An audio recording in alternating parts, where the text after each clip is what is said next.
હવે વાત ત્રીજા મુદ્દાની કરીએ। જૂનાગઢ મહાનગરપાલિકાના 450 કરોડના ભૂગર્ભ ગટર પ્રોજેક્ટમાં કરોડો રૂપિયાના ભ્રષ્ટાચારના આક્ષેપથી ખળભળાટ મચ્યો છે। ભાજપના જ આગેવાન અને જાગૃત નાગરિક નરેશભાઈએ આરટીઆઈ હેઠળ દસ્તાવેજોની તપાસ કરી અને જેમાં ચોંકાવનારા ખુલાસા થયા। પ્રોજેક્ટમાં રજૂ કરાયેલા અનેક બિલો અને ડિલિવરી ચલણો બોગસ હોવાનું સામે આવ્યું। ટંકારા, મોરબી અને મહેસાણાની પેઢીઓના નામે રજૂ કરાયેલા બિલોને સંબંધિત પેઢીઓના પોતાના હોવાનું નકારી કાઢ્યું છે। ટંકારા પોલીસે પ્રાથમિક તપાસમાં આ બિલો બનાવટી હોવાનું નોંધ્યું અને સમગ્ર મામલો જૂનાગઢ બી ડિવિઝન પોલીસને સોંપ્યો છે, છતાં અત્યાર સુધીમાં કોઈ એફઆઈઆર નોંધાઈ નથી। આક્ષેપ છે કે અધિકારીઓની મિલીભગત વગર આટલું મોટું કૌભાંડ શક્ય નથી। વિરોધાભાસ એ છે કે પીએમસી કંપનીની પ્રોજેક્ટની દેખરેખ ચાલતી હતી અને તે જ સૌ જાણી કંપનીને તપાસ સોંપાઈ, એટલે કે જે કંપની સામે કેસ હતો તેને તપાસ સોંપવામાં આવી। ફેઝ 2 માં 450 કરોડના કામમાં અંદાજે 150 કરોડના ભ્રષ્ટાચારની આશંકા છે।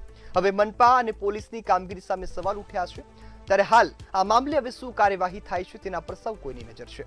હાલ તો આ 150 કરોડનો ચૂનો છે તે સરકારી ચોપડે લાગ્યો છે। ક્યાંક કોન્ટ્રાક્ટર મારામાલ થયો છે તો ક્યાંક અધિકારીઓને પણ હપ્તા પહોંચ્યા હોવાની વાત થઈ રહી છે।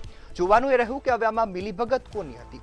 શું ખરેખર ભૂગર્ભ ગટરની લાઈન છે તે લોકોની સુવિધા માટેની છે કે પછી લોકોની સુવિધા પાછળ લોકોના જ પૈસાનો વેડફાટ થઈ રહ્યો છે।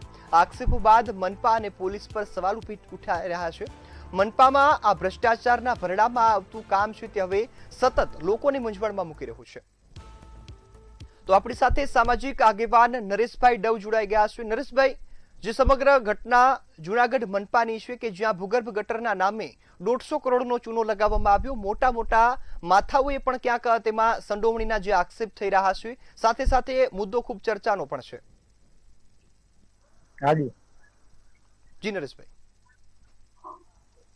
હા, જુનાગઢ કોર્પોરેશનમાં ગટર વ્યવસ્થા યોજના ફેઝ 2 નું જે કામ છે એની આરટીઆઈ દ્વારા અમે માહિતી માંગતા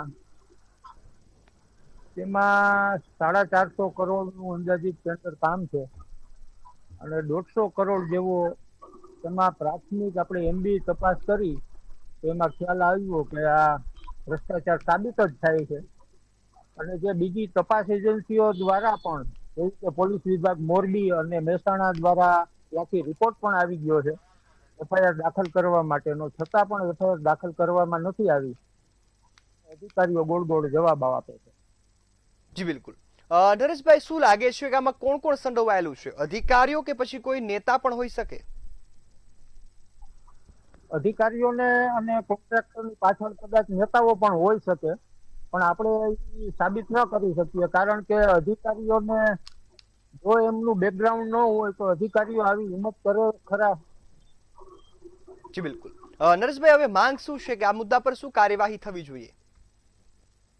પ્રજાના ટેક્સના પૈસા છે ચૂકવેલા, તો એનો ગેરવ્યય ન થાય અને જે યોજના બને છે એનો પ્રજા આજીવન સારી રીતે ઉપયોગ કરી શકે, કારણ કે આટલા પૈસા જુનાગઢને ફાળવ્યા છે તો એ યોજના જો સદંતર નિષ્ફળ જાય આવી કામગીરીના હિસાબે તો એ તો યોગ્ય જ નથી।